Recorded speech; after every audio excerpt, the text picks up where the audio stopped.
আচ্ছা, পুংগ্যামেটোফাইটের উৎপত্তি বা মাইক্রোস্পোরোজেনেসিস। মাইক্রোস্পোরটা কিভাবে জেনেসিস হয়, মানে হলো তৈরি হয়। শুরুটা হবে পরাগরেণু থেকে। পরাগরেণু পরাগরেণু হচ্ছে পুংগ্যামেটোফাইটের প্রথম কোষ। এই লাইনটা দিয়ে তুমি লেখা শুরু করবা। এবং পরাগরেণু হচ্ছে টু এন ডিপ্লয়েড অবস্থায় আছে। আমরা জানি সকল যে তোমার উন্নত উদ্ভিদগুলো আছে এগুলো সব ডিপ্লয়েড। এই পরাগ মাতৃকোষটা কেমন, টু এন।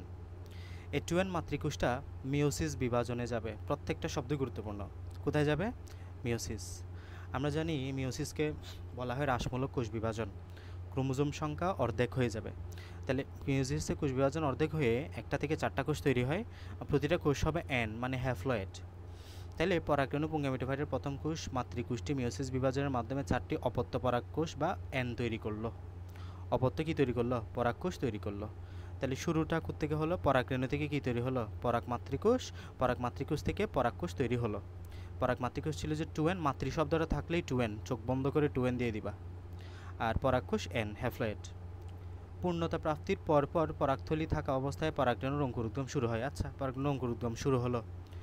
এরপরে শুরু হবে মাইটোটিক বিভাজন। পরাগরেণুর যে নিউক্লিয়াসটা আছে ওই নিউক্লিয়াসটা মাইটোটিক পদ্ধতিতে বিভাজিত হয়। এখন এই বিভাজনে দুইটা কোষ তৈরি হবে। একটা হচ্ছে সাইজে একটু বড়, আর একটা হচ্ছে সাইজে একটু ছোট। বড় কোষটার নাম হচ্ছে নালিকা নিউক্লিয়াস, নালিকা কোষ। ছোট কোষটার নাম হচ্ছে জেনারেটিভ কোষ। এতটুকু বুঝলে অনেকখানি হয়ে গেছে। তাহলে শুরুতে কি বললাম? শুরুতে হচ্ছে পরাগ মাতৃকোষটা। পরাগ মাতৃকোষটা মিওসিস প্রক্রিয়া বিভাজিত হয়ে পরাগ কোষ এন তৈরি করলো। এটা তুমি ফ্লো চার্ট বানাবা নিজে বোঝার জন্য। এই যে পরাগ মাতৃকোষটা কি তৈরি করলো? পরাগ কোষ তৈরি করলো। পরাগ কোষটা কি তৈরি করলো? তোমার এই যে পরাগ কোষে কি ঘটলো? মাইটোটিক বিভাজন হলো। মাইটোসিস বিভাজন হলো। এই মাইটোসিস বিভাজন প্রক্রিয়ায় দুইটা কোষ তৈরি হলো। একটা হচ্ছে বড় কোষ, একটা হচ্ছে ছোট কোষ। বড় কোষটার নাম হচ্ছে নালিকা কোষ, ছোট কোষটার নাম হচ্ছে কি? জেনারেটিভ কোষ। ঠিক আছে, বা জিউ সেল গেল। এই বড় নালিকা কোষ বড় হয়ে পরাগনালী গঠন করে। এই নালিকা কোষটা থেকেই পরাগনালী গঠন করবে বা পোলেন টিউব। এবং জেনারেটিভ কোষ বিভাজিত হয়ে দুইটি পুংজনন তৈরি করে। জি সেল জেনারেটিভ কোষ যেটা তৈরি করে এটা যে তোমার দুইটা পুংজনন তৈরি করবে। এই পুংজনন কোষ থেকে আলটিমেটলি আমাদের এই যে তোমার পুংগ্যামিট তৈরি হবে। হ্যাঁ, এখান থেকে কি তৈরি হবে? পুংগ্যামিট। এই যে হয়ে গেল। এবং এগুলো আলটিমেটলি তোমার ডিম্বাণুর সাথে মিলিত হবে। শেষ। খুব সহজ কিন্তু একটাবার বুঝলে। শুরুতে কি বললাম? মাতৃকোষটা কি তৈরি হলো? পরাগ মাতৃকোষে পরিণত হলো, যেটা হচ্ছে যে টু এন ছিল এনে তৈরি হলো। তার মানে কোন বিভাজন? মিওসিস। পরাগ কোষে এবার মাইটোসিস হবে। মাইটোসিস হলে দুইটা কোষ তৈরি করলো। একটা হচ্ছে নালিকা কোষ, একটা হচ্ছে জেনারেটিভ কোষ। নালিকা কোষটা বড় হয়ে পরাগনালিকা গঠন করলো। আর এই পরাগনালিকার মধ্যে দুইটি জেনারেটিভ কোষ বিভাজিত হয়ে দুইটি পুংজনন কোষ তৈরি করলো। শেষ। এটাই চিত্র দেখো এবার। এই যে এটা হচ্ছে তোমার পরাগধানীর ভিতরে কি থাকবে? পরাগরেণু থাকবে। যে পরাগরেণু, এটা হচ্ছে পরাগরেণু। ঠিক আছে, তুমি ফুলটা না আঁকলেও চলবে। এই চিত্রের মধ্যে এখান থেকে শুরু করতে পারো। পরাগরেণু। তাহলে একদম শুরুটা হচ্ছে কোত্থেকে? পরাগরেণু থেকে। পরাগরেণুর ভিতরে বাইরে একটু দেখাইছে তোমারে। পরাগরেণুর ভিতরে বাইরে কি আছে এটা একটু তোমাকে দেখাইছে। পরাগরেণুর ভিতরে কি আছে? পরাগরেণুর ভিতরে দেখো একটা জনন কোষ আছে। আর এখানে আমরা একটা নালিকা কোষ পাচ্ছি। এই যে বললাম না, এখানে দুইটা কোষ তৈরি হবে। এখানে অনেক কিছু দেখায়নি যদিও। তোমার পরাগ মাতৃকোষ তৈরি হবে, পরাগ কোষ তৈরি হবে। এটা মাইটোটিক পদ্ধতিতে বিভাজিত হয়ে দুইটা নালিকা কোষ এবং ছোটো জেনারেটিভ কোষ। এই যে খেয়াল করো, এই যে জেনারেটিভ কোষের বাংলা হচ্ছে জনন নিউক্লিয়াস। এই যে জেনারেটিভ কোষের বাংলা কি? এটাই মূলত জেনারেটিভ কোষ। জেনারেটিভ মানে ইংরেজিতে বলছে আর কি, এটা জেনারেটিভ কোষ। আর বাংলায় বলে জনন নিউক্লিয়াস। তুমি বাংলায় বলতে পারো। এই পরাগ মাতৃকোষটা বিভাজিত হয়ে দুইটা কোষ তৈরি করে। একটা হচ্ছে যে বড় নালিকা কোষ, এই যে সাইজ একটু বড় না এটা। আর নালিকা জনন নিউক্লিয়াস হলো এটা ছোটোটা। এরপরে দেখো পরাগ মাতৃকোষটা এই পাশে এসে একটা নালিকা তৈরি করতেছে না? এই যে একটা নালীর মতো তৈরি করতেছে না? এই জন্যই বলতেছি এই নালিকা কোষটা পরাগ নালিকা গঠন করে। এই যে এটার নাম হচ্ছে পরাগ নালিকা। এ পরাগ নালিকা তৈরি করতেছে কে? তাইলে এ পরাগ নালিকা কোষটা। এবং এটা এর মধ্যে ঢুকে যাচ্ছে, জেনারেটিভ কোষটা ঢুকে যাচ্ছে। ঢুকে গিয়ে দেখো এটা মাইটোসিস প্রক্রিয়া আবার বিভাজিত হয়ে দুইটা পুংগ্যামিট তৈরি করে ফেললো। শেষ। এটা হচ্ছে তোমার কাজ। এই পুংগ্যামিটটা এখন এটা হবে কোথায়? এটা তখন পরাগায়ন হয়ে গেছে কিন্তু। এটা একদম রিলেট করো তুমি। এটা পরাগায়ন হয়ে গেছে। পরাগায়ন হয়ে গর্ভমুণ্ড আছে। গর্ভমুণ্ডের ভিতর দিয়ে এখন যাত্রা শুরু করছে এটা। এখানে যাচ্ছে আস্তে আস্তে গিয়ে একদম ডিম্বাশয়ের কাছে চলে যাবে এখানে। বুঝছো কথা? এটা হচ্ছে পুংগ্যামেটোফাইটের উৎপত্তি। খুব খুব খুব খুব বেশি গুরুত্বপূর্ণ। সো ভালো মতো করে পড়বা, না পড়লে মুখস্থ করে নিবা, যেভাবে বললাম চিত্রটা সুন্দর মতো করে আঁকবা। শেষ। এখন আসো স্টিক গ্যামেটোফাইট কী হবে। স্টিক গ্যামেটোফাইটটা একদম সোজা, জাস্ট একটু তোমাকে স্টেপগুলো বুঝতে হবে। ভ্রূণ পোষককলায় ডিম্বকরন্ধ্রের কাছাকাছি একটি কোষ আকারে সামান্য বড় হয়। এটার মানে অনেক বড়, এটা তোমরা এইচএসসিতে গেলে আরও বিস্তারিত জানবা।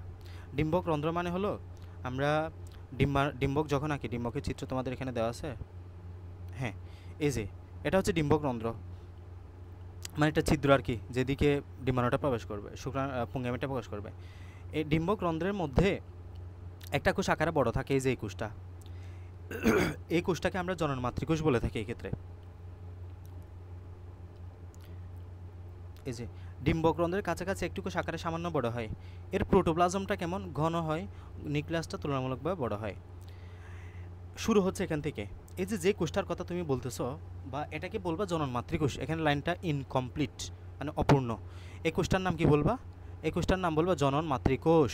জনন মাতৃকোষ। এটাও কি মাতৃ শব্দটা থাকলে কি বললাম, টু এন, এটাও কি টু এন বা ডিপ্লয়েড।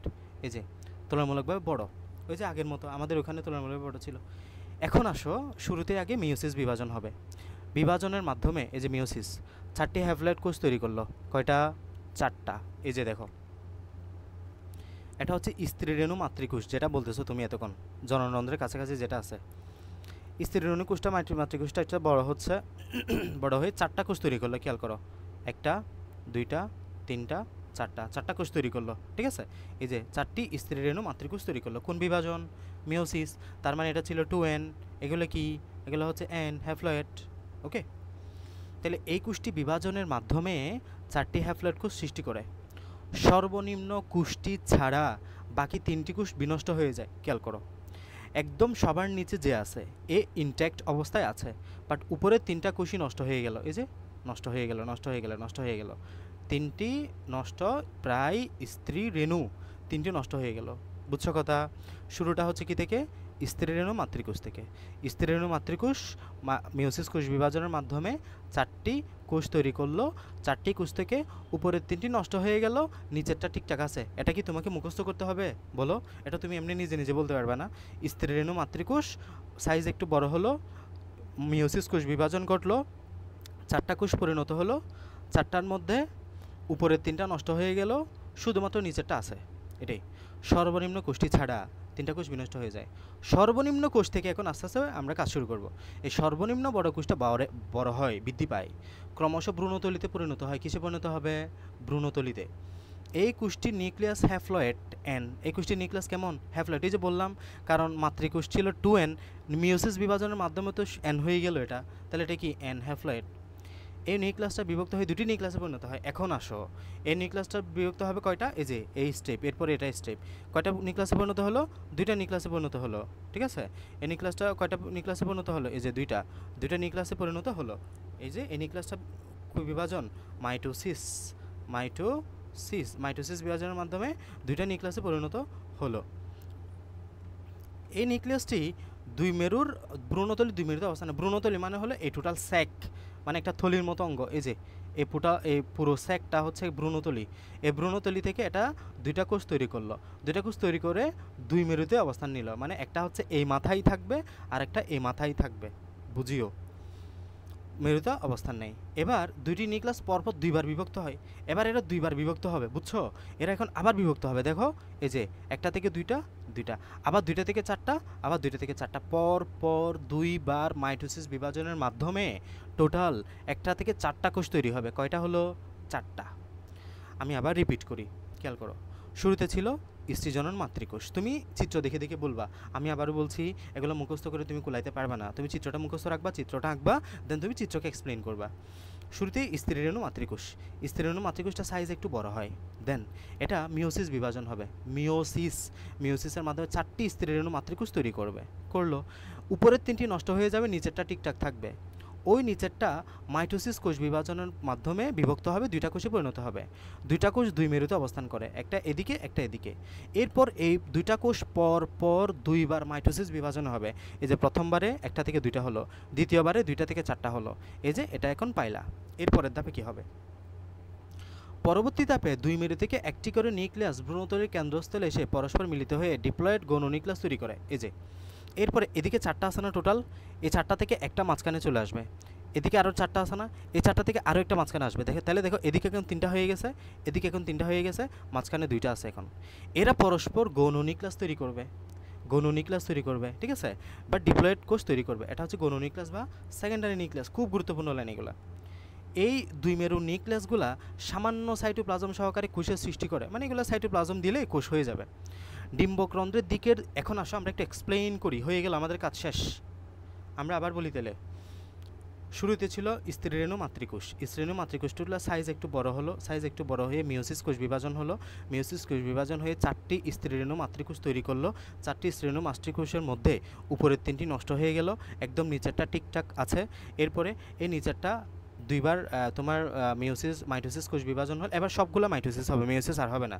মিওসিস হবে স্টেপ একবার, এই যেখানে মিওসিস হবে একবার শুধু, বাকি সব মাইটোসিস। মাইটোসিসের মাধ্যমে 2টা কোষে পরিণত হলো। এরপরে এই 2টা কোষ পর পর 2বার মাইটোসিস বিভাজনের মাধ্যমে টোটাল 4টা কোষ তৈরি করলো। 4টা কোষের মধ্যে একটা কোষ মাঝখানে চলে আসলো, এই যে একটা কোষ মাঝখানে চলে এসে এই স্ট্রাকচারটা পাই। এখন এই স্ট্রাকচারটা আমি একটু এক্সপ্লেইন করতেছি, খেয়াল করো। এদিকে বাবা ডিম্বকরন্ধ্র, ডিম্বকরন্ধ্রের দিকে এই মাঝখানে বড় কোষ যেটা পাইছো, এটার নাম হলো ডিম্বাণু। এটাই মূলত শুক্রাণুর সাথে মিলিত হবে, পুংগামিটের সাথে মিলিত হবে এবং জাইগোট গঠন করবে। তাহলে আবারও বলি, এটা হচ্ছে ডিম্বকরন্ধ্র, চিত্র দেখা যাচ্ছে না যদিও। ডিম্বকরন্ধ্রের দিকের যে 3টা কোষ আছে, মাঝখানে যে কোষটা একটু বড় দেখো না, এটা ছোট, এটাও ছোট, মাঝখানে একটা বড়, এই কোষটার নাম ডিম্বাণু। ডিম্বাণুর পাশে যে 2টা কোষ আছে, এগুলোর নাম হচ্ছে সহকারী কোষ। এগুলোর নাম কি? সহকারী কোষ বা সিনারজিট, ইংরেজিতে বললে বলা হয় সিনারজিট, তোমাদের বই নাই যদিও, সিনারজিট। তাহলে আবার বলি, ডিম্বকরন্ধ্রের দিকের মাঝখানে কোষ যেটা বড় আছে এটা হচ্ছে ডিম্বাণু, পাশের 2টা কোষকে বলা হচ্ছে সহকারী কোষ। 2টা এখানে মাঝখানে কোষ এসে যেখানে বিক্রিয়া করে ফেলে, তারা যোগ তোমার জাইগোট গঠন করলে এটাকে গৌণ কেন্দ্রিকা বা গৌণ নিউক্লিয়াস বলা হয়।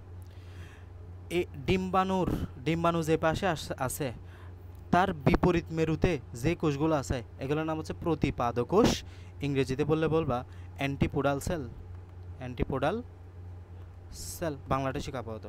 তাহলে এই ডিম্বাণুর ঠিক বিপরীত দিকে যে কোষগুলো আছে এগুলোর নাম কি? প্রতিপাদ কোষ। ডিম্বাণুর ঠিক বিপরীত দিকে যে কোষগুলো আছে এগুলোর নাম কি? প্রতিপাদ কোষ। এটা খুব ভালো মতো করে বুঝতে হবে। এবং এই আমি এতক্ষণ যা বলছি, এই মেকানিজম যা বলছি, এগুলো এসএসসিতে যা এইচএসসিতে 99% একই, সুতরাং তোমাদের এইচএসসির পড়াটা হয়ে যাবে। এইচএসসিতে উদ্ভিদ প্রজনন পড়লে সেম প্রসিডিউর, জাস্ট একটু আমরা এদিক ওদিক হয়তো গিয়ে পড়তে হবে, বাস একই। তো এই চিত্রটা কেমন বুঝছো? এই চিত্রটার মধ্যে আমরা এ পাশে পাবো একদম ডিম্বকরন্ধ্রের দিকে যেটা পাবা এটা হচ্ছে ডিম্বাণু, 2 পাশে সহকারী কোষ, মাঝখানে গৌণ নিউক্লিয়াস, এর বিপরীত দিকে হচ্ছে প্রতিপাদ কোষ। শেষ। বলো বুঝছো কিনা বলো এবার। আদিরা হাসান, বোঝা গেছে কি?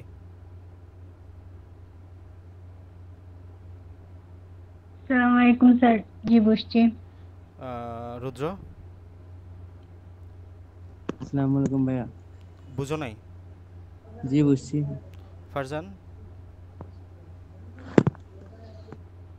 আসসালামু আলাইকুম। ওয়ালাইকুম আসসালাম, বুঝছো কি? জি বুঝছি, এমনি আপনি যেরকম করে বলছেন এরকম করে লিখলে হবে। ইয়েস, 100% হবে, 100% হবে। আমি যেরকম বলছি হুবহু তুমি যদি, আমি বারবার বলি, তুমি বায়োলজি কখনো মুখস্থ করতে পারবা না, ফিজিক্স কখনো মুখস্থ করতে পারবা না, কেমিস্ট্রি কখনো মুখস্থ করতে পারবা না। তুমি জাস্ট বুঝবা, বায়োলজির ক্ষেত্রে তুমি চিত্র বুঝবা, ডায়াগ্রাম বুঝবা, ডায়াগ্রামকে এক্সপ্লেইন করবা। ফিজিক্সের ক্ষেত্রে তুমি সূত্র বুঝবা, সূত্রের মাধ্যমে প্রয়োগ করবা। কেমিস্ট্রির ক্ষেত্রে তুমি মেকানিজম বুঝবা, মেকানিজমকে তুমি এক্সপ্লেইন করবা। এটাই হচ্ছে যে তোমার পরীক্ষায় ভালো করার টেকনিক। তুমি যদি মুখস্থ করতে যাও সায়েন্সের সাবজেক্টগুলা, তোমার জিন্দগি পার হয়ে যাবে, পাসটা হবে না আর। বারবার বলতেছি, এই জন্য চিত্র দেখবা জাস্ট। এই চিত্রকে তুমি যত সুন্দরভাবে এক্সপ্লেন করবা তত সুন্দর হবে তোমার পড়াটা। আর এই পড়াগুলো অবশ্যই পড়বা, তুমি বইয়ের ভাষাটা তুমি পড়বা, বইয়ের ভাষাটা তোমাকে বুঝতে সহযোগিতা করবে। তুমি যদি চিত্র বুঝো, বইয়ের ভাষাটাই তোমার মুখ দিয়ে চলে আসবে অটোমেটিক্যালি। বুঝছো কথা? আমি বলছি বইয়ের ভাষা পড়ে, বইয়ের ভাষা পড়ে নিজে বুঝছি, দেন তোমাদেরকে বলছি সেম। এই চিত্র চিত্র আঁকবা, ঠিক আছে? গেল। তাহলে এখানে বলছে ডিম্বগ্রন্থের দিকে 3টি কোষটাকে বলা হচ্ছে গর্ভযন্ত্র বা অ্যাগাভ্যারেটাস। এই যে এটাকে আমরা গর্ভযন্ত্র বলি, এই 3টা কোষকে গর্ভযন্ত্র বলা হয়। এর মাঝের কোষটি বড়, একে ডিম্বাণু বলা হয়, যেটাকে ডিম্বাণু বলা হয়। অন্য কোষগুলোকে সহকারী কোষ, এর পাশে দুটি কোষকে সহকারী কোষ বলা হয়। গর্ভযন্ত্রের বিপরীত দিকে, এইগুলোর বিপরীত দিকের কোষগুলোকে বলা হচ্ছে প্রতিপাদক কোষ বা অ্যান্টিপোডাল সেল। এবার ভ্রূণথলি গঠন প্রক্রিয়া শেষ হয়, ভ্রূণথলি গঠন হয়ে গেল, ঠিক আছে। তাহলে আমাদের এখন কোষ রেডি তোমার ইয়া হওয়ার জন্য। এখন জাস্ট পরাগায়ন হওয়ার পরে এই দিকে এসে ডিম্বাণুর সাথে মিলিত হয়ে যাবে, দেন কাজ শেষ। এবার আসে নিষেক, ফার্টিলাইজেশন, এবার মিলিত হয়ে যাবে। এখন কাজ কি? মিলিত হয়ে যাওয়া। পরাগায়নের ফলে পরিণত পরাগরেণু গর্ভপত্রের গর্ভমুণ্ডে পতিত হয়। এই যে বললাম গর্ভমুণ্ডে এসে পতিত হলো পরাগরেণুটা। এরপর পরাগনালিকা বৃদ্ধিপ্রাপ্ত হয়ে গর্ভদণ্ড ভেদ করে কিছু তলপথে শোষণ হয়ে স্ফীত হয়ে ওঠে। এই যে খেয়াল করো, এই যে পরাগরেণু এখানে পড়লো পরাগায়নের কারণে।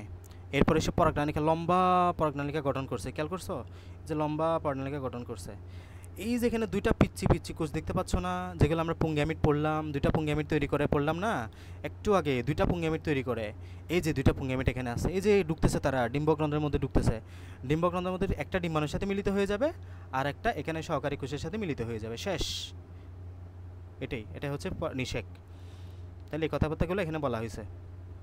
তাহলে এক সময় স্ফীত হয়ে অগ্রভাগটি ফেটে গিয়ে পুংজনন কোষা ভ্রূণথলিতে মুক্ত হয়। এই যে তারা দেখো এভাবে যাবে যাবে যাবে গিয়ে এই যে এই যাবে গিয়ে এখানে আগাটা ফেটে যাবে, আগাটা ফেটে গিয়ে পুংগ্যামেটগুলো এখানে ভিতরে ঢুকে যাবে, ঠিক আছে, এটাই বলতেছে।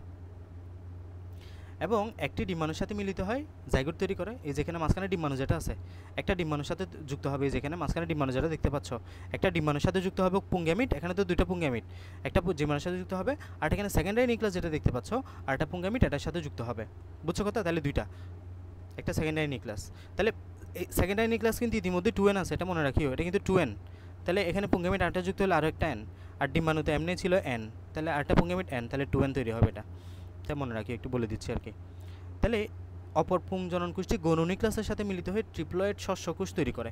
এই যে একটা পুংগ্যামিট তো ডিম্বাণুর সাথে মিলিত হইলো, আবার অপর তোমার পুংগ্যামিটটা এই যে সেকেন্ডারি নিউক্লিয়াসের সাথে যুক্ত হলো। প্রায় একই সময়ে দুইটি পুংজনন কোষের ডিম্বাণু এবং অপরটি গৌণ নিউক্লিয়াসের সাথে মিলিত হওয়ায় এটাকে দ্বিনিষেক বলা হয়। মানে দেখো দুইটা কাজ একসাথে হচ্ছে, একই সাথে ডিম্বাণুর সাথে একটা পুংগ্যামিট, মানে দুইটা পুংগ্যামিট না, একটা পুংগ্যামিট তো ডিম্বাণুর সাথে মিলিত হলো, আর একটা পুংগ্যামিট তোমার গৌণ নিউক্লিয়াসের সাথে মিলিত হলো, মানে ডাবল ফার্টিলাইজেশন। এই জন্য এটাকে আমরা বলি ডাবল ফার্টিলাইজেশন বা দ্বিনিষেক। স্পোরোফাইট গঠন, এরপর এটা একটু পরে দেখতে পারো, না পড়লে অসুবিধা নেই, মূলত আমরা গুরুত্বপূর্ণ পড়া শেষ করে আসছি। মানে এবার আস্তে আস্তে এটা বড় হবে আর কি, পুংগ্যামিট তৈরি হয়ে গেল না, এখানে ডিম্বাণু তৈরি হয়ে গেল, তো তোমার জাইগোট গঠন হয়ে গেল, এবার আস্তে আস্তে বড় হবে এই আর কি। জাইগোট অনুপ্রস্থ বিভাজন ঘটে, ডিম্বগ্রন্থের দিকের কোষটাকে বৃত্তিকোষ বলা হয়। এই যে শুরু থেকে পড়ি, জাইগোট কোষটি স্পোরোফাইটের প্রথম কোষ। এই বিভাজনে দুইটা কোষ তৈরি হয়, একই সাথে শস্যের পরিশোষণ করতে শুরু করে। জাইগোটের বিভাজন অনুপ্রস্থভাবে ঘটে, ডিম্বগ্রন্থের দিকের কোষটাকে বৃত্তিকোষ বলা হয়। এই যে ডিম্বগ্রন্থের দিকে যে কোষটা আছে এটাকে বৃত্তিকোষ বা আমাদের বেজাল সেল বলা হয়, বেজাল সেল। ভ্রূণথলির কেন্দ্রের দিকের কোষটিকে এপিক্যাল সেল বলা হয়। এখানে মাঝখানের কেন্দ্রের সেলকে আমরা এপিক্যাল সেল বলবো। এগুলো অত গুরুত্বপূর্ণ না, বুঝছো, এগুলো সিকিউতে আসবে না খুব একটা। একই সাথে দুটি বিভাজন চলতে থাকে, ধীরে ধীরে কোষটা বড় ভ্রূণে পরিণত হয়, মানে এটা আস্তে আস্তে বড় হতে থাকে আর কি। এই যে পুরোটা আস্তে আস্তে বড় হতে থাকে, এবং আস্তে আস্তে বীজপত্র, ভ্রূণমুকুল, ভ্রূণকাণ্ডের সৃষ্টি হয়, ক্রমান্বয়ে গৌণ নিউক্লিয়াসই শস্য টিস্যু তৈরি করে। এই যেখানে গৌণ নিউক্লিয়াস যেটা আছে এটা ট্রাইসেন, এটা কিন্তু ট্রাইসেন হয়ে গেল।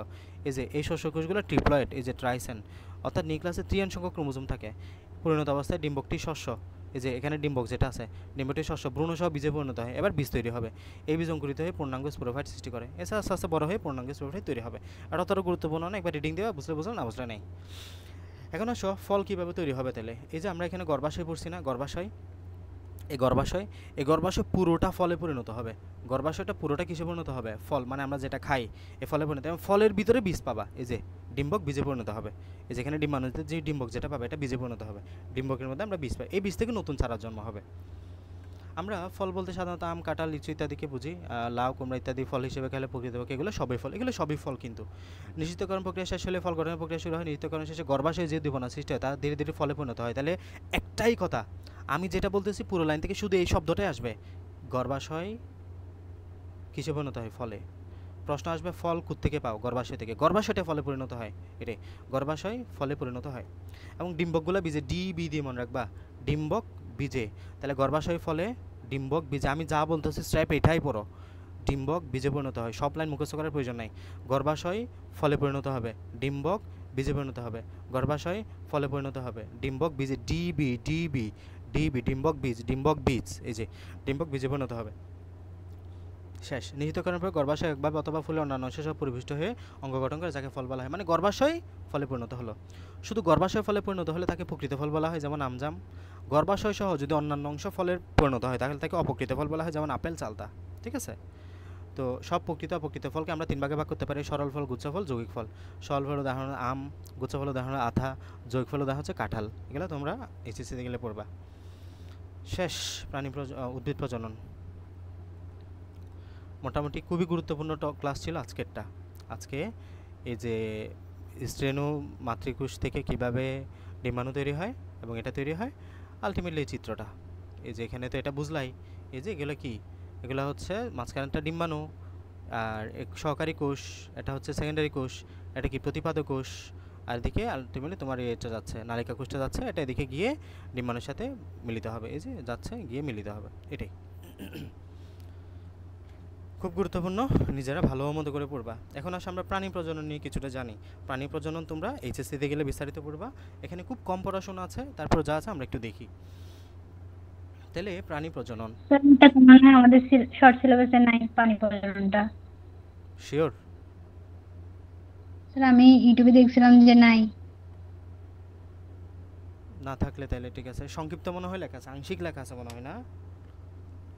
এটা আমি দেখছি হ্যাঁ, অবশ্য। উদ্ভিদ প্রজননটা বিস্তারিত দেন। হ্যাঁ হ্যাঁ, এটা আমি দেখছি কি একটু করে। ফারজানকে কত পরশু সিলেবাসটা দিয়েছিলাম তখন খেয়াল করলাম ওখানে আংশিক লেখা আছে মোস্ট প্রবাবলি। দেখি দাঁড়াও। জীববিজ্ঞান চতুর্থ 11-12 কি রে, এখানে তো এরকম নাই। তুমি কি শিওর আদিরা হাসান? স্যার না, এমনিতে আমি দেখছিলাম যে উদ্ভিদ প্রজননটা শুধু। মানে যাই হোক, আমরা একবার পড়ে যাই। হ্যাঁ, অত প্যারা নিয়ে লাভ নাই। যেহেতু অধ্যায় অধ্যায় পড়তেছো, তার পরীক্ষায় প্রশ্ন আসলে তো কী করবা তখন? এগুলো টিচাররা একটা অধ্যায় থেকে যখন প্রশ্ন করবে, শর্ট সিলেবাসে কোন অংশটা আছে কোন অংশটা নাই, 11.3 অবধি 3 থেকে নাই, এটা এত কিছু দেখবে না, এটা তুমি শিওর থাকো। টিচাররা ঠিকই কোয়েশ্চেন করে ফেলবে, সো অত রিস্ক নিয়ে লাভ নাই। পড়ার আছে পড়ে ফেলো, 1 ঘন্টা পড়া, 1 ঘন্টা বেশি লাগবে আর কি। সো পড়ে ফেলো, এত শর্ট সিলেবাস আছে না, এটা দেখবে না। অধ্যায়টা তো আছে, অধ্যায়টা আছে মানে টিচার যে কোনো জায়গা থেকেই কোয়েশ্চেন করতে পারে, পড়ে ফেলো। প্রাণীর প্রজনন 2 প্রকার হতে পারে: অযৌন, যৌন। অযৌন জনন মানে তো বুঝছো তোমরা। যৌন মানে হলো শুক্রাণু ডিম্বাণুর মিলন হবে, অযৌন জনন মানে হলো এই দুইটার মিলন ছাড়া বাকি যত সব পাবা সব অযৌন, যেমন মুকুলোদ্গম, বিভাজন, খণ্ডায়ন ইত্যাদি। নিষেক। যৌন প্রজননের জন্য নিষেক প্রয়োজন হয়, এটা একটা জৈবিক বা ফিজিওলজিক্যাল প্রসেস। যৌন প্রজননের ডিম্বাণু এবং শুক্রাণুর মিলনকে নিষেক বলা হয়। শুক্রাণু সক্রিয়ভাবে ডিম্বাণুতে প্রবেশ করে, এদের নিউক্লিয়াস দুটো পরস্পর একীভূত হয়, একীভূত হয়ে যে কোষটা পরিণত হয় তাকে জাইগোট বলা হয়। তাহলে শুক্রাণু ডিম্বাণু মিলিত হলো, হয়ে যে কোষটা তৈরি করলো তার নাম জাইগোট। নিষেক ক্রিয়া সংঘটিত হতে কিছু সময় লাগে। ডিম্বাণু এবং শুক্রাণু উভয় হ্যাপ্লয়েড একপ্রস্থ ক্রোমোজোম বহন করে, জাইগোট তৈরি করে। তাহলে দেখো এই যে শুক্রাণু n, ডিম্বাণু n, n plus n is equal to কী হলো 2n, 2n মানে হলো জাইগোট। এই নিষেক 2 প্রকার, একটা হচ্ছে বহির্নিষেক, একটা হচ্ছে অন্তর্নিষেক। যে নিষেক ক্রিয়া প্রাণীদের বাইরে হয়, মানে বাইরে, হ্যাঁ এক্সটার্নালি হবে, সেটা হচ্ছে বহির্নিষেক। কোথায়? যেমন উদাহরণটা পড়বা, মাছ, ব্যাঙ ইত্যাদিতে বাইরে নিষেক ঘটায়। এর ব্যতিক্রম রয়েছে আবার হাঙ্গর। অন্তর্নিষেক মানে বডির ভিতরে ঘটবে, যেমন আমাদের মানুষের ক্ষেত্রে আমরা দেখি অন্তর্নিষেক দেখি স্ত্রীদেহের জননাঙ্গের মধ্যে, জেনাইটালিজের ভিতরের মধ্যে ঘটবে অন্তর্নিষেকটা। সাধারণত শারীরিক মিলনের মাধ্যমে পুরুষ এবং প্রাণী শুক্রাণু স্ত্রী জননাঙ্গে প্রবেশ করে এ ধরনের নিষেক সংঘটিত হয়। যারা ডাঙায় মানে তোমার পানিতে ছাড়া, যেখানে শুকনা জায়গা ওখানে বাস করে, তাদের মধ্যে আমরা অন্তর্নিষেক বা ইন্টারনাল ফার্টিলাইজেশন দেখি। শুরুতে দেখো পুং জনন মাতৃকোষ, সেম আমরা যেভাবে ইয়ার পরে আসছি ওরকম। স্ত্রী জনন মাতৃকোষ, পুং জনন মাতৃকোষে মিওসিস বিভাজন হবে, এটা কিন্তু 2n, এটাও কিন্তু 2n। মাতৃ শব্দ থাকলেই 2n।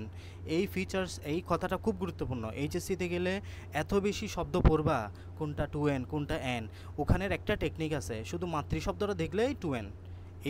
এই সংকেতটা তুমি যত মানে সহজে মনে রাখতে পারবা, তোমার জন্য তত সহজ হয়ে যাবে বিষয়টা। মাতৃ শব্দ থাকলে 2n বলে দিবা।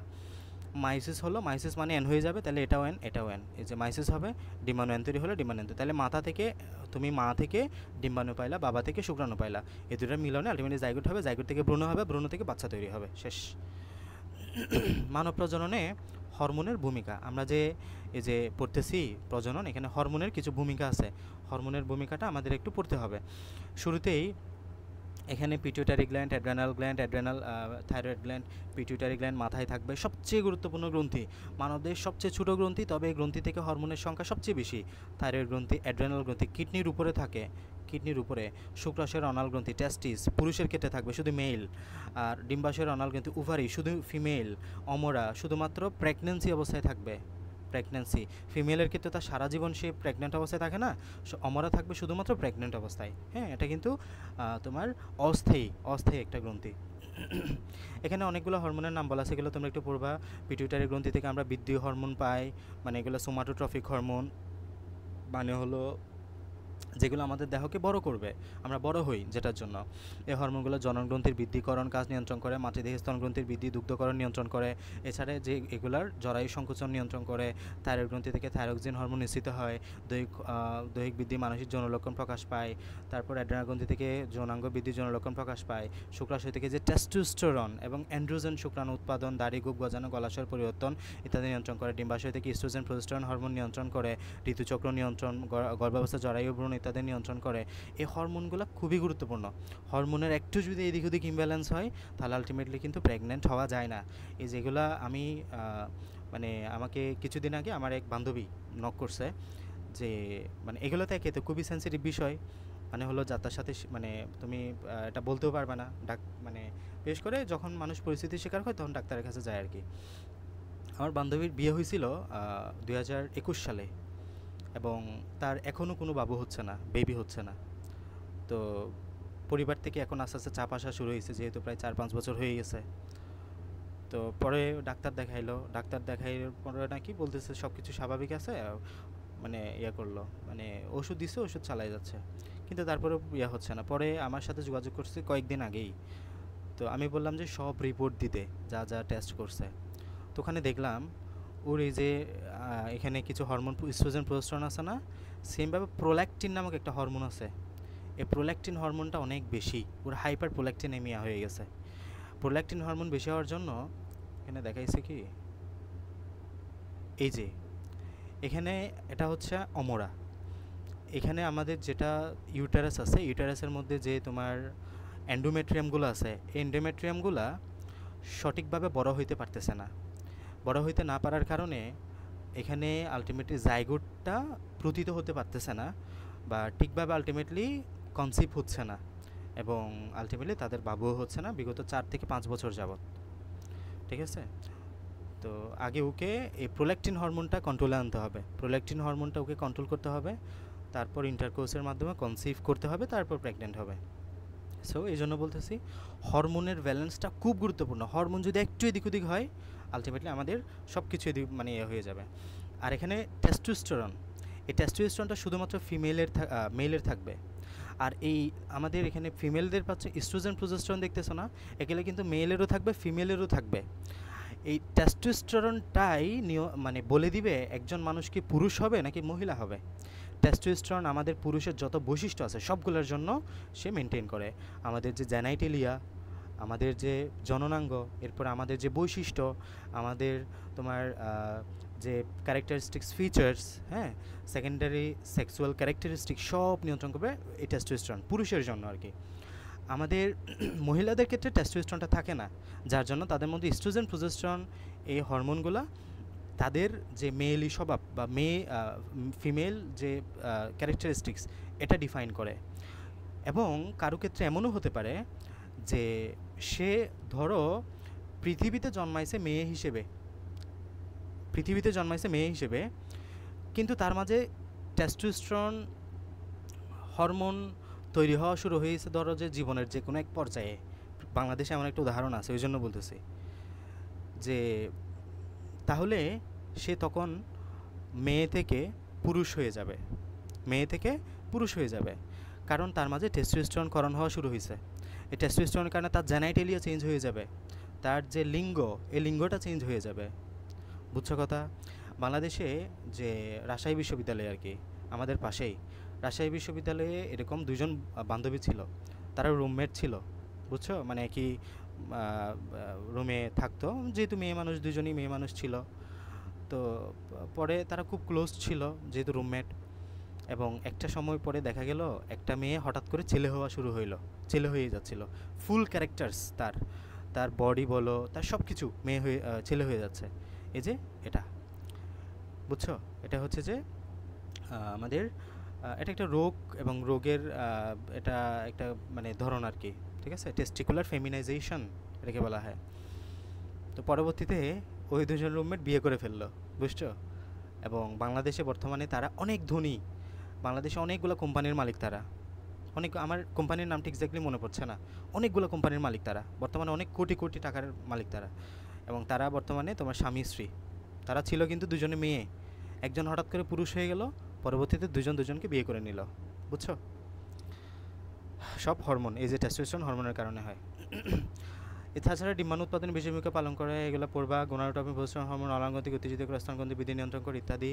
মানসিক জন্মগ্রহণ সময় প্রজননতন্ত্র পরিপক্ক অবস্থায় থাকে, শিশু বাল্যকাল অতিক্রম করে কৈশোর তারুণ্যে উপনীত হয়, ইত্যাদি ইত্যাদি। এগুলো পড়বা, রিডিং করবা, হ্যাঁ। বসন্তকালে মেয়েদের কী কী পরিবর্তন হয়, চেহারা নমনীয়তে ঋতুস্রাব বা মাসিক হয়, এগুলো পড়বা। মেনোপজ, এইগুলো একটু পড়তে হবে। বসন্তকালে 1-2 বছর পরে মেয়েরা প্রজনন ক্ষমতা লাভ করে, মানে যখন থেকে মেনস্ট্রুয়াল সাইকেলটা শুরু হবে তখন থেকে আলটিমেটলি আমাদের প্রজনন ক্ষমতা তৈরি হবে। তোমরা যখন এইচএসসিতে যাবে মেনস্ট্রুয়াল সাইকেল নিয়ে বিস্তারিত জানবা, মানে কত সুন্দর আল্লাহ তাআলা আমাদের মানে মানুষের যে সৃষ্টি, এটা কত সুন্দরভাবে তৈরি করছে। প্রতি মাসে মানে একজন মা, সে সন্তান কনসিভ করার ক্ষমতা অর্জন করে প্রতি মাসে একবার, এবং যখন সে প্রতি মাসে তার কেউ মানে কনসিভ করবে না, কনসিভ না করলেই আমাদের মেনস্ট্রুয়াল সাইকেলের মধ্যে ব্লিডিং হবে আলটিমেটলি। তো এগুলো অনেক বিস্তারিত প্রসেস, এগুলো বড় হলে জানবা তোমরা। 40-50 বছর পর্যন্ত এই মেনস্ট্রুয়াল সাইকেলটা চলতে থাকে, এবং আফটার মেনস্ট্রুয়াল সাইকেল যেই বছর শেষ হয়ে যাবে, যখন শেষ হয়ে যাবে তখন আমরা মেনোপজ বলি, হ্যাঁ। পজ মানে কি, বন্ধ হওয়া, মেনু মানে কি, মেনস্ট্রুয়াল সাইকেল, তখন আমরা রজনীবৃত্তিকাল বলি। এরপরে ওই পার্সনটা আর কখনো মা হওয়ার সুযোগ পাবে না। এই তবে যে যখন থেকে মেনস্ট্রুয়াল সাইকেল শুরু হবে, প্রেগনেন্ট হয়ে যাবে, তখন থেকে মেনস্ট্রুয়াল সাইকেলটা বন্ধ থাকবে, এই আর কি। এরপরে জাইগোট তৈরি হলো, তখন এই যে আমাদের ফার্টিলাইজেশন হলো, দেন ভ্রূণ তৈরি হবে। ভ্রূণ এখানে অনেক পড়া আসলে। এই যে ভ্রূণটা কীভাবে তৈরি হবে, আমাদের তোমার ডিম্বনালী বেয়ে জরায়ুর দিকে অগ্রসর হবে, জরায়ু বা ইউটেরাস। এই সময় নিষিক্ত ডিম্বাণুর কোষ ক্লিভেজ চলতে থাকে। এরপরে এটা এক সময় ব্লাস্টোসিস তৈরি করবে, ব্লাস্টোসিস তৈরি করার পরে ইমপ্ল্যান্টেশন হবে 8 সপ্তাহ পরে, গর্ভধারণ যেটাকে আমরা বলি আর কি, হ্যাঁ। এরপরে জরায়ুর অন্তঃগাত্র সংলগ্ন অবস্থায় ভ্রূণটি বড় হতে থাকে, মানব শিশুতে পরিণত হয়। এরপরে ভূমিষ্ঠ হওয়ার পর গর্ভাবস্থা বলা হয়, যেটাকে আমরা প্রেগনেন্সি বলি। এই সময় রজচক্র বন্ধ থাকে, 38 থেকে 40 সপ্তাহ পর্যন্ত গর্ভাবস্থা থাকে। তাহলে ডিউরেশন অফ প্রেগনেন্সি কত, 38 থেকে 40 উইক। এরপর অমরা বা প্লাসেন্টা, যে বিশেষজ্ঞের মাধ্যমে মাতৃ জরায়ুতে ক্রমবর্ধমান ভ্রূণ ও মাতৃটিস্যুর মধ্যে সম্পর্ক স্থাপিত থাকে অমরা বা গর্ভফুল বলা হয়। জরায়ুতে 4 থেকে 5 দিনের মধ্যে সংস্থাপন সম্পন্ন হয়। এই যে এটা হচ্ছে আমাদের টোটাল তোমার অমরা বা প্লাসেন্টা, এর মধ্যে বাবুটা থাকবে এবং এখানে বড় হবে আস্তে আস্তে। এবং এটা কী হিসেবে কাজ করে, এটা হচ্ছে মায়ের বডি, এই চারিদিকের অংশটা মায়ের বডি, এখানে বাবু থাকবে। তারপর মায়ের বডির সাথে বাবুর যে একটা সম্পর্ক, এটা নিয়ন্ত্রণ করবে কে, এই অমরা বা প্লাসেন্টাটা। কী যাবে না সব নিয়ন্ত্রণ করবে এই অমরা। এবং এই যে ডিম্বাকার অমরা গঠিত হয় 12 সপ্তাহের মধ্যে, অমরা গঠিত হয় 12 সপ্তাহের মধ্যে, এবং অন্তঃস্থলের মধ্যে অবিচ্ছেদ্য অস্থায়ী অঙ্গ তৈরি হয়, নিষ্ক্রিয় হয়ে যায়। পড়বা, এগুলো রিডিং পড়বা। এটা অমরের সাহায্যে ভ্রূণ জরার মধ্যে স্থাপিত হয়, শর্করা আমিষ সেখানে ভিতরে যায়। মায়ের মানে হলো বাবুর যেগুলো প্রয়োজন খাবার, এগুলো মায়ের রক্ত থেকে এই যে বডিতে যাবে এই অমরার মাধ্যমে, মায়ের রক্ত থেকে বডিতে যাবে। আর বাবুর যেগুলো প্রয়োজনীয় না, যেমন তোমার বর্জ্য পদার্থ, তারপর কার্বন ডাইঅক্সাইড, এগুলা বাবুর বডি থেকে মায়ের রক্তে চলে যাবে, বিনিময় ঘটে। এই যেগুলো এখানে বলা হয়েছে। অমরাতে প্রচুর রক্তনালিকা থাকে, অ্যাম্বিলিক্যাল কর্ড, যেটা ভ্রূণ নাভির সাথে যুক্ত থাকে, একে নাড়িও বলা হয়। এবং এটা আলটিমেটলি যখন তোমার আমাদের হবে, ডেলিভারি হবে, তখন এটা কেটে দেওয়া হয় শেষে। ভ্রূণাবরণী নিয়ে কথাবার্তা বলা হয়েছে এখানে। ভ্রূণাবরণী নাম বলে নাই যদিও, এই যে গর্ভাবস্থায় 40 সপ্তাহ অবস্থান করে এবং অগ্র পিটুইটারি থেকে হরমোন নিঃসৃত হয়, অক্সিটোসিন নামক একটা হরমোন নিঃসৃত হয়। অক্সিটোসিনের কারণে আমাদের যেটা যে জরায়ু, এই জরায়ুটা একদম সংকুচিত হওয়া শুরু করে। এই যে জরায়ু সংকুচিত হয়, ফলে ব্যথা বেদনা তৈরি হয়, যাকে আমরা প্রসব বেদনা বা লেবার পেইন বলি। এরপর আস্তে আস্তে ভ্রূণটা বাইরের দিকে পর্দাগুলো ফেটে যায় এবং আস্তে আস্তে ভ্রূণটা বাইরে বের হয়ে আসে, যেটাকে আমরা শিশু ভূমিষ্ঠ বলি আর কি, হ্যাঁ, ডেলিভারি বলি। তাহলে এখানে একটা চিত্র দেওয়া আছে, চিত্রটা একটু ভালো মতো করে তোমরা দেখিও কত সপ্তাহে কী হচ্ছে। 5 সপ্তাহ পরে এই যে 36 ঘন্টা পরে এটা হচ্ছে। আগে তো নিষিক্ত হলো, যে শুক্রাণুগুলো আসলে ডিম্বাণুর সাথে মিলিত হয়ে গেল, 36 ঘন্টা পরে নিষিক্ত হলো। এই যে 72 ঘন্টা পরে মরুলা, 8 সপ্তাহ পরে ভ্রূণের মাথা পাবা, এইগুলো তো হৃদস্পন্দন গঠন শুরু হবে। এরপরে 5 সপ্তাহ পরে ভ্রূণের বৃদ্ধি চলতে থাকে এবং হাত ও পায়ের গঠনের মুকুলের মতো অঙ্গাণু তৈরি হয়, হ্যাঁ। 8 সপ্তাহ পরে ভ্রূণকে ফিটাস বলা হয়, এটা মনে রাখিও। ফিটাস বলা হয় কখন? 8 সপ্তাহ বয়সে। 28 সপ্তাহ পরে পূর্ণাঙ্গ বৃদ্ধি পায়, হ্যাঁ। এবং 38 সপ্তাহ পরে ফিটাসের মাথা বিপরীত দিকে ঘুরে যায় এবং তোমার ডেলিভারির প্রসেস চলতে থাকে। আরেকটা বিষয় মনে রাখি, 24 সপ্তাহ পরে, 23 সপ্তাহ পরে সারফেক্টর নামক একটা পথকরণ হয়, যেটার পরে কেউ চাইলে আর অ্যাবর্শন করতে পারে না, হ্যাঁ। মানে তখন আমরা বাচ্চাটাকে একদম পূর্ণাঙ্গ মানুষ হিসেবে চিন্তা করি, তখন চাইলে কেউ অবসরণ করতে পারে না। অ্যাবর্শন তো এমনি ইলিগাল, অ্যাবর্শন তো এমনি ইলিগাল। কেউ কোনো ডাক্তার যদি অ্যাবর্শন করায়, তাহলে বাংলাদেশের বিএমডিসি আইন অনুযায়ী তার শাস্তি হবে, হ্যাঁ। এটা ইলিগাল, মানে বাচ্চা নষ্ট করে ফেলা পেটে থাকা অবস্থায়। সো যদি অনেক দেশ এটা লিগ্যাল, একটা নির্দিষ্ট সময় পর পর্যন্ত 23 সপ্তাহ, 24 সপ্তাহ পর কেউ আর অ্যাবর্শন করতে পারে না, এটা ইলিগাল পুরোপুরি। প্রজনন সংক্রান্ত কিছু রোগের কথা বলা হয়েছে। এইডসের পুনরুত্থান পড়বা, অ্যাকিউট ইমিউনো ডেফিসিয়েন্সি সিনড্রোম কেন হয়, কীভাবে হয়, এগুলো তোমরা আশা করি জানবা। এগুলো একবার রিডিং পড়লেই পারবা, এগুলো আহামরি কঠিন কিছু না। এর যুগের লক্ষণ কি, শেষ ওদেরটা আমি মোটামুটি পড়াই দিলাম। তোমরা এবার ভালো মতো করে নিজেরা পড়বা, যেভাবে বলছো এভাবে প্রস্তুতি নিবা। প্রথম কাজ কি, বইটা রিডিং পড়বা। প্রথম কাজ বুক। এরপরের কাজ গাইডের এমসিকিউ, বোর্ড এমসিকিউ সব, বোর্ড এমসিকিউ। এরপরের কাজ গাইডের সিকিউ, মানে সৃজনশীল কয়টা, বোর্ড সিকিউ যা আছে মিনিমাম 15 থেকে 20টা। এভাবে করে প্রস্তুতি নিবা। এবং তোমাদের কয়টা অধ্যায় শেষ করালাম দেখি টোটাল।